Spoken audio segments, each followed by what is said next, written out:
Le Brésil, premier pays tropical au monde, vaste, contient plus de 8,5 millions de kilomètres carrés du continent sud-américain et est caractérisé par sa variété de zones climatiques qui lui ont permis de développer son agriculture et sa diversité.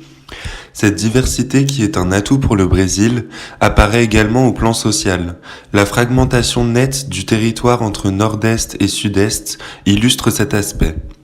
Malgré l'étendue de son territoire, il ne dispose de seulement 5500 communes à titre comparatif avec la France qui, pour une superficie 13 fois moins élevée, possède plus de 36 600 communes. Pays indépendant depuis 1821, il est composé de 26 États et d'un district fédéral, Brasilia. Sao Paulo en est la plus grande ville, mais aussi le principal centre financier, industriel et commercial de l'Amérique latine, notamment avec son PIB qui est plus important que celui de l'Argentine. Fruit d'un extraordinaire brassage ethnique, la culture brésilienne est un savant mélange de couleurs, de musique, de danse et d'art culinaire. Terre du métissage de la samba et des airs envoûtants, le pays est un véritable concentré de joie de vivre. Forte d'une histoire centenaire, le Brésil abrite aussi quelques-uns des plus beaux monuments de la planète. Un des seuls pays au monde à avoir défini ses frontières pacifiquement et n'avoir jamais, en après 50 ans, connu de guerre frontalière, rôle médiateur dans le Mercosur, première puissance économique du groupe, et est l'un des premiers États à l'avoir rejoint en 1991. Cet accord permet au Brésil d'affirmer sa supériorité en Amérique du Sud, tout en se faisant remarquer des autres puissances mondiales. Le Brésil a de nombreuses relations avec les autres pays d'Amérique du Sud, relations qui culturellement sont limitées, avec en cause notamment la proximité de ces pays, ainsi que les similarités en termes de culture et de facilité de découverte. Le Brésil a une forte politique culturelle étrangère.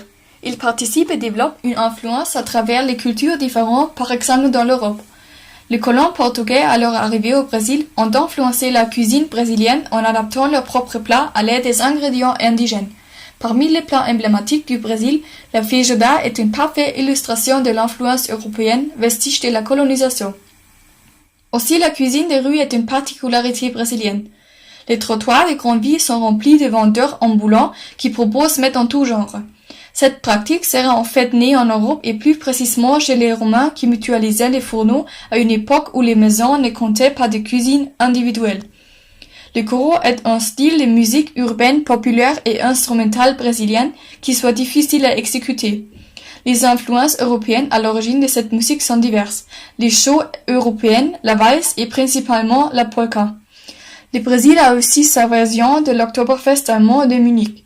L'accueil a lieu à Blumenau et chaque année, par moins de 400 000 personnes venues de tous les pays et même d'ailleurs, assister à cette fête populaire. La fête est animée par du folklore allemand, mais également par de la samba brésilienne. On ne s'attend pas forcément à voir beaucoup de Japonais. Mais on se rend compte très vite, surtout dans la région de Sao Paulo, que les Japonais sont présents en masse.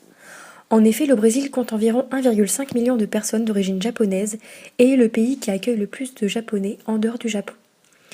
Au XIXe siècle, le Brésil, manquant de main-d'œuvre suite à l'abolition de l'esclavage, se tourne vers l'extérieur en favorisant l'immigration. De son côté, le Japon est en pleine transition politique et économique. Le pays engage alors une politique d'émigration afin de soulager les tensions sociales engendrées par ces changements. Ensuite, au XXe siècle, 164 000 Japonais sont venus s'installer au Brésil. Cela s'explique surtout par une décision politique américaine, l'Immigration Act, qui va avoir une influence extrêmement importante sur l'immigration japonaise au Brésil. Les unions entre Brésiliens d'origine japonaise et le reste de la population, autrefois très rares, sont de plus en plus nombreuses et contribuent au formidable melting pot que constitue le Brésil. On trouve une petite part du Japon au cœur de Sao Paulo avec le quartier de Liberdade. Restaurants japonais, magasins typiques, lampions dans les rues et inscriptions en japonais.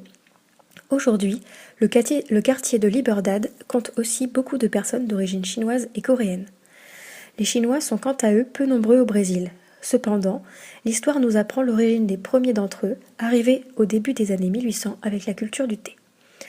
Le point de vue chinois, aussi appelé Vista Chinesa, est une autre trace historique de la présence chinoise à Rio de Janeiro. C'est un magnifique endroit inspiré de l'architecture chinoise du pays. Son nom est dû à son incroyable vue panoramique. Certes peu nombreux, les Chinois arrivent à faire accepter leur culture et depuis quelques années, On observe durant le carnaval des dragons asiatiques défiler au milieu des chars brésiliens. La conquête coloniale a entraîné une coupure entre une Amérique anglo-saxonne majoritairement protestante et une Amérique latine plutôt catholique. Cependant, aujourd'hui avec la mondialisation, nous pouvons constater une américanisation des modes de vie en Amérique latine. En effet, après des décennies de tensions entre les deux continents, nous pouvons constater quelques axes d'amélioration. Tout d'abord, la langue anglaise a pris le dessus sur les autres langues étrangères du pays, notamment dans l'éducation. Ensuite, l'apparition des grandes chaînes américaines sur le territoire brésilien ne cesse de croître au fur et à mesure des années. Malgré ces diverses évolutions, nous pouvons encore observer des tensions entre les deux Amériques. C'est pourquoi nous trouvons peu d'événements culturels d'Amérique du Nord sur le sol brésilien. Le Brésil et le continent africain, elles sont nombreuses. Depuis le XVIe siècle et l'arrivée des esclaves africains au Brésil, les interactions entre ces deux terres sont multiples. Comme le disait le président brésilien Lula en 2003, le Brésil a une dette envers le continent africain, et cela depuis le XVIe siècle. Pour développer des relations cordiales et profitant aux deux parties aussi bien sur le plan économique que culturel, le Brésil multiplie les actions sur le territoire africain, et cela depuis 2003 en particulier. En effet, le Brésil a implanté pas moins de 16 ambassades en Afrique, dans le but de développer son influence et entretenir de bonnes relations diplomatiques avec les États africains. Dans ce sens, le président Lula a visité pas moins de 25 pays africains depuis 2003. Ces relations cordiales permettent également au Brésil de développer le commerce sud-sud avec les pays africains. Dans ce sens, de nombreux accords commerciaux ont même été signés pour faciliter les échanges. Pour revenir à la citation du président Lula, le Brésil est redevable envers le continent africain. La diversité culturelle qui habite aujourd'hui ce pays est le fruit de l'immigration africaine forcée au Brésil.